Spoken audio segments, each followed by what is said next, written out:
মানতে না পারে কিন্তু বিরোধিতা করে না, স্বীকার করে, সেও এক প্রকার মুমিন। সেও কি এক প্রকার মুমিন? কোরআন বলছে কিলা দুখুলু আবওয়াবা জাহান্নামা খালিদিনা ফিহা ফাবিইসা মাসওয়াল মুতাকাব্বিরিন। বলা হবে জাহান্নামের দরজায় প্রবেশ করো, সেখানে চিরকাল থাকার জন্যে। অতএব কত খারাপ অহংকারীদের আবাসস্থল জাহান্নাম।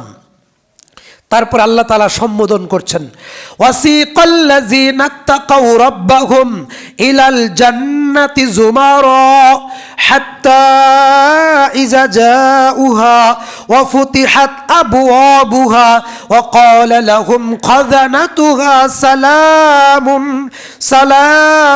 আলাইকুম তিবতুম ফাদখুলুহা খালিদিন। আরো সুন্দর করে আল্লাহ রাব্বুল আমিন জানিয়ে দিয়েছেন। কি জানিয়েছেন?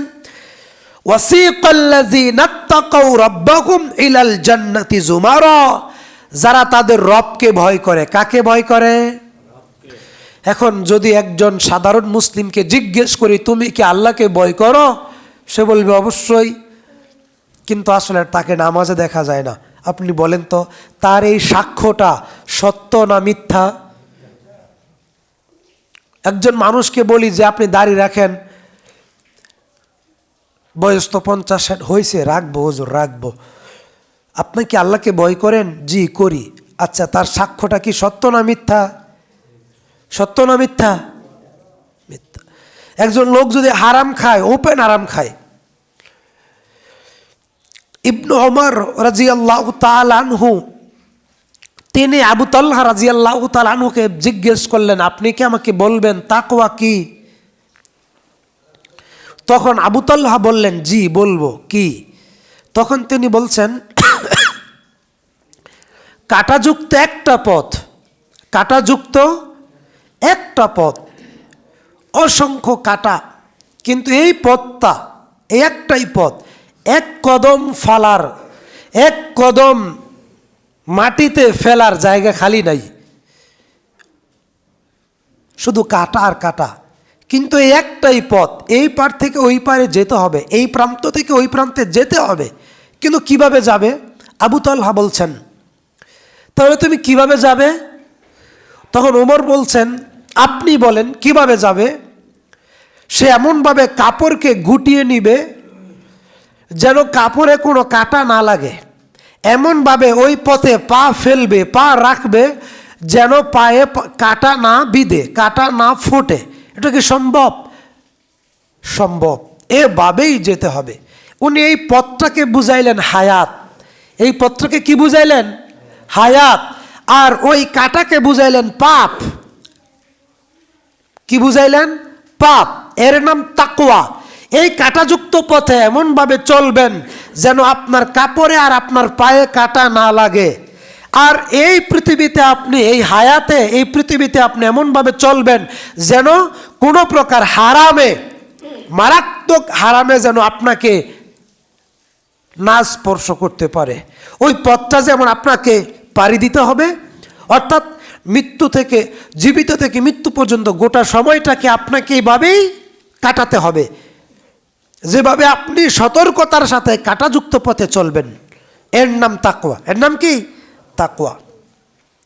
ওয়াসিকাল্লাযীনা তাকাউ রাব্বাহুম, যারা তাদের রবকে ভয় করে, ইলাল জান্নাতি যুমারা, তাদেরকে আল্লাহ তাআলা দলে দলে জান্নাতে প্রবেশ করায় দিবেন। হাত্তা ইযা জাউহা ওয়া ফুতিহাত আবওয়াবুহা, অতঃপর যখন তারা জান্নাতের দরজার কাছাকাছি যাবে, অফুতিহাত আবওয়াবুহা, দরজাগুলোকে খুলে দেওয়া হবে, ওয়াকালা লাহুম খাজানাতুহা, তখন জান্নাতের দ্বাররক্ষী ফেরেশতারা বলবে সালাম, আপনাদেরকে শান্তি, সালাম। কাদেরকে? জান্নাতীদেরকে। তাদের কয়টা গুণ? একটা। কয়টা গুণ? একটা। কি গুণ? আল্লাহ বলছেন হাত্তা ইযা জাউহা ওয়া ফুতিহাত আবওয়াবুহা ওয়া ক্বালা লাহুম খাযানাতুহা সালামুন আলাইকুম তিবতুম ফাদখুলুহা খালিদিন। সালামুন আলাইকুম তিবতুম, আপনারা চির সুখী হন, কেননা আপনারা আপনাদের রবকে ভয় করতেন। আর জাহান্নামের ফেরেশতারা জান্নাতের ফেরেশতারা জান্নাতীদেরকে বলবে, সালাম, আপনাদেরকে সালাম দিলাম, ধন্যবাদ জানাইলাম, অভিনন্দন জানাইলাম, মারহাবা জানাইলাম, আহলান সাহলান জানাইলাম, স্বাগতম সুস্বাগতম জানাইলাম, আলাইকুম তিবতুম, আর তোমরা এখানে সুখে থাকো, ফাদখুলুহা খালিদিন, চিরকাল জান্নাতে থাকো। সুবহানাল্লাহ বলবেন না? একটা গুণ, কয়টা গুণ? একটা গুণ। সেই গুণটার নাম কি? তাকওয়া। সেই গুণটার নাম কি? তাকওয়া। তাকওয়ার কয়েকটা অর্থ। এক নম্বর অর্থ হচ্ছে উত্তম চরিত্র গঠন করা। সাহাবী আবু হুরায়রা রাদিয়াল্লাহু তাআলা আনহু বলেন, রাসূল সাল্লাল্লাহু আলাইহি ওয়াসাল্লাম বলেছেন, কিয়ামতের মাঠে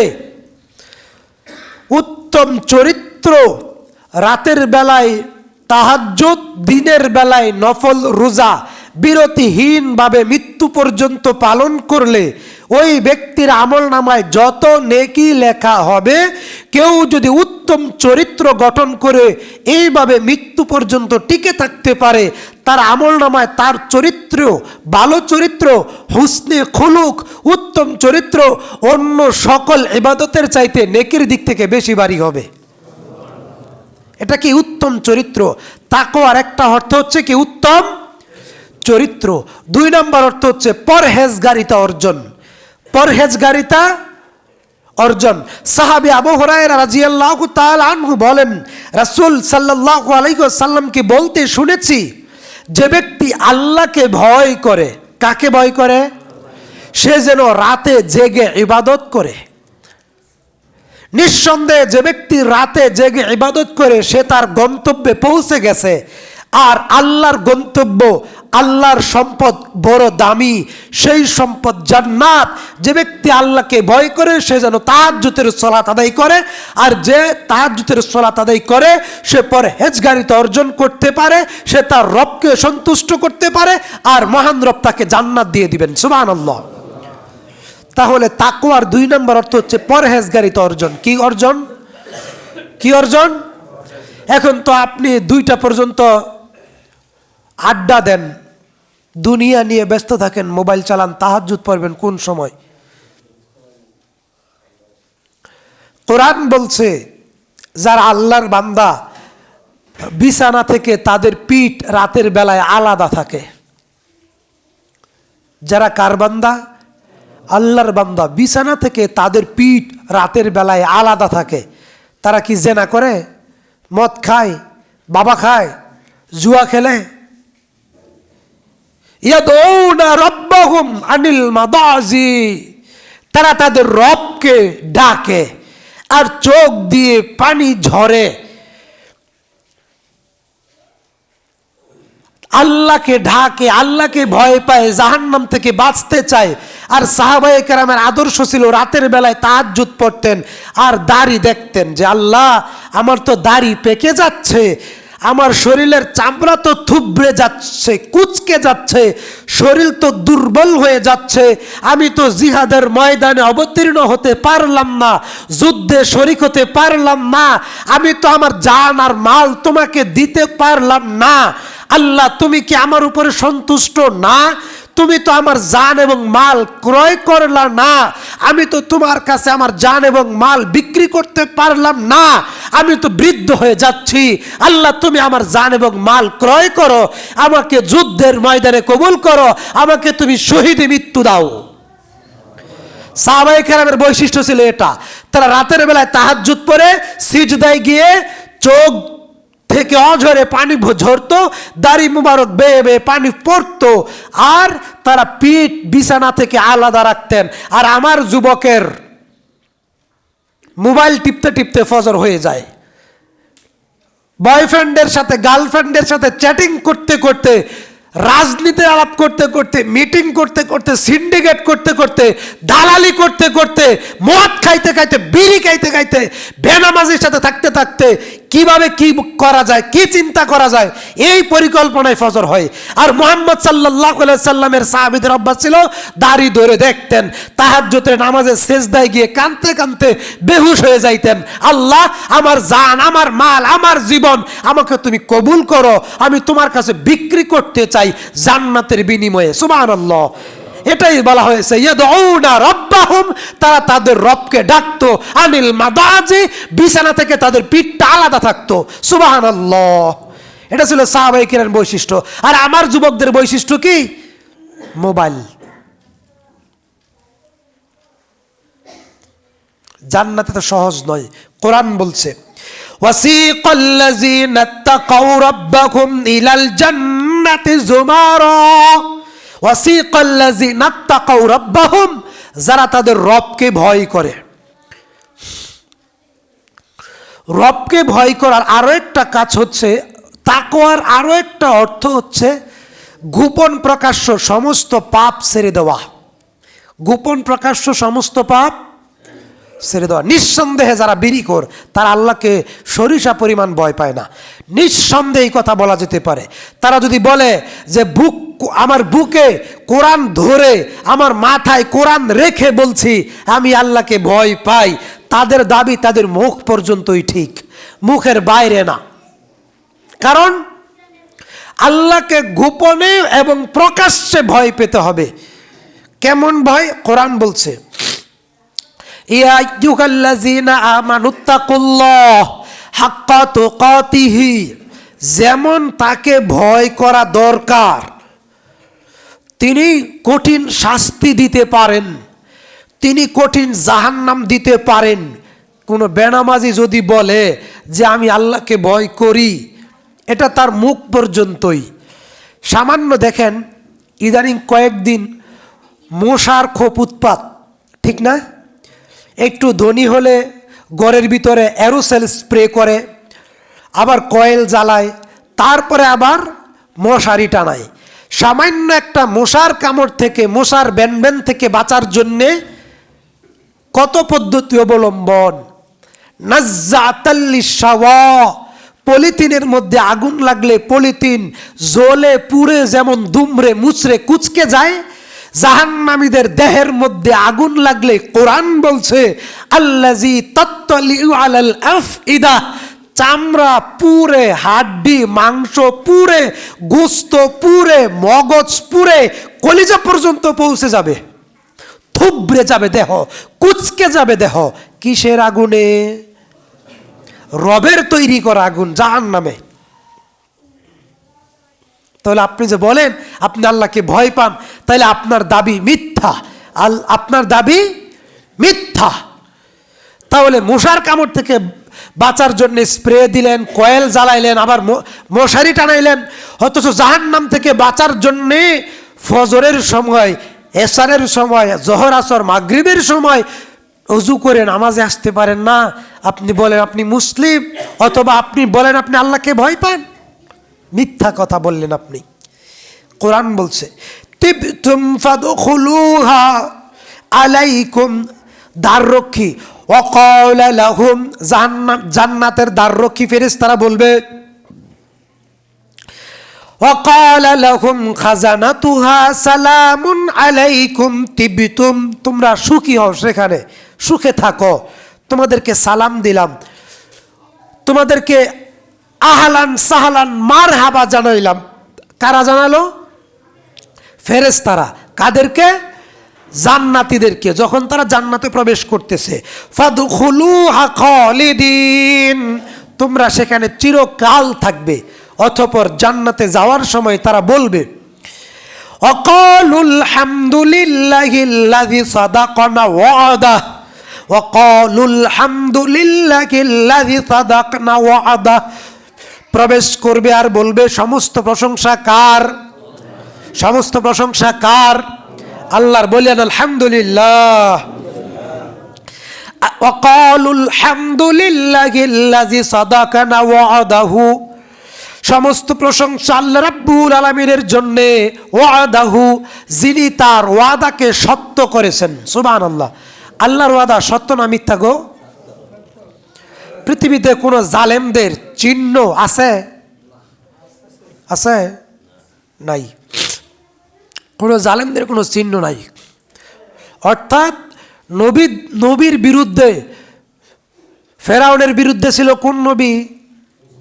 মুসা। মুসার উত্তরসূরিরা, মুসার পরে আরো নবী, তারপরে আরো নবী, তারপরে আলেম ওলামারা, আছে না নাই? আছে। কিন্তু ফেরাউন আছে? নাই। নাই, লাশ তো আছে। কিন্তু নমরুদ আছে? নাই। তাদের জুলুমের কোনো চিহ্নও নাই। ইনশাআল্লাহ মুহাম্মদ সাল্লাল্লাহু আলাইহি সাল্লামের বিরোধিতা যারা করেছিল তারাও পৃথিবীতে নাই। তারা কেউ পৃথিবীতে নাই। কিন্তু কোরআন এবং কোরআনওয়ালারা ঠিকই আছে। ইনশাআল্লাহ আমরা যেটা দেখতে পাই, দুই এক দিনের ভিতরে দেখতে পাইছি, এই জুলুমের শেষ ইনশাআল্লাহ অবশ্যই বাংলার মাটি থেকে হবে। ইনশা। অতএব যারা বাড়াবাড়ি করে, আল্লাহ তাআলা কাউকে পছন্দ করেন না, তবে আল্লাহ ছাড় দেন, কিন্তু আল্লাহ চিরতরে কাউকে ছেড়ে দেন না। এখানে এই কথা বলা হয়েছে। কি বলা হয়েছে? ওয়াকালুল হামদুলিল্লাহিল্লাযী সাদাকানা ওয়াদা। আল্লাহর ওয়াদা সত্য। কি ওয়াদা? এই পৃষ্ঠাতে প্রথমে চলে যান। প্রথমে কি বলা হয়েছে? জাহান্নামীরা যখন জাহান্নামে প্রবেশ করবে, তখন জাহান্নামের দ্বাররক্ষী ফেরেশতারা তাদেরকে জিজ্ঞেস করবে, কেন জাহান্নামে আইলা? তোমাদের কাছে কি নবী রাসূল যায় নাই? কুকর্ম করলে জাহান্নামে যাইতে হবে, এটা কি তোমাদের নবী রাসূল আলেম ওলামারা বলে নাই? থাকো চিরকাল জাহান্নামে। অকৃতজ্ঞ, অস্বীকারী যারা, কোরআন হাদিস ইসলামের বিরুদ্ধে যায় যারা, তাদের শাস্তি পেতেই হবে। আর যারা আল্লাহর পক্ষে, রাসূলের পক্ষে, ইসলামের পক্ষে নেকামল করে, তাকওয়া অর্জন করে, পরহেজগারিতা অর্জন করে, ওয়াকালুল হামদুলিল্লাহিল্লাযী সাদাকানা, তারা বলবে সমস্ত প্রশংসা কার? আল্লাহর। আর আমাদের নেকামলের কারণে আল্লাহ আমাদেরকে জান্নাত দিয়েছেন, এটা আল্লাহ তাআলা সত্য ওয়াদা করেছেন। আর আল্লাহর ওয়াদা আজকে আমরা বাস্তবে সত্য বলেই পেয়েছি। সুবহানাল্লাহ। এই জন্য আজকে প্রশংসা। কি প্রশংসা? ওয়াকালুল হামদুলিল্লাহিল্লাযী সাদাকানা ওয়াদা। আল্লাহর ওয়াদা সত্য।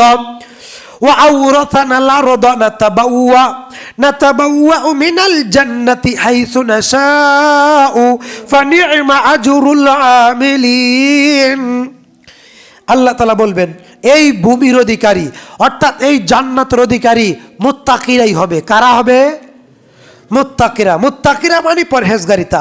অতএব ফানি'মা আজরুল আমিলিন, অতএব কত উত্তম সৎকর্মশীল ব্যক্তিদের পুরস্কার। যারা সৎকর্মশীল ব্যক্তি ছিল, ফানি'মা আজরুল আমিলিন, তাদের পুরস্কার কত সুন্দর। কে বলছেন? কি সৎকর্ম? তাকওয়া। সৎকর্মটা কি? তাকওয়া। তাকওয়া মানে কি? আল্লাহকে ভয় করা। আল্লাহকে ভয় করা, পরহেজগারিতা অর্জন করা, পাপ কাজ ছেড়ে দেওয়া, নেক কাজ করা। পাপ কাজ ছেড়ে দেওয়া, নেক কাজ করা। তাহলে আমরা আজকের সলাতুজ জুমায় খুতবায় যে বিষয়টা আপনাদেরকে বলতে চাচ্ছিলাম, সেটা হচ্ছে কি, তাকওয়ার বিপরীত পথ জাহান্নামের পথ। আর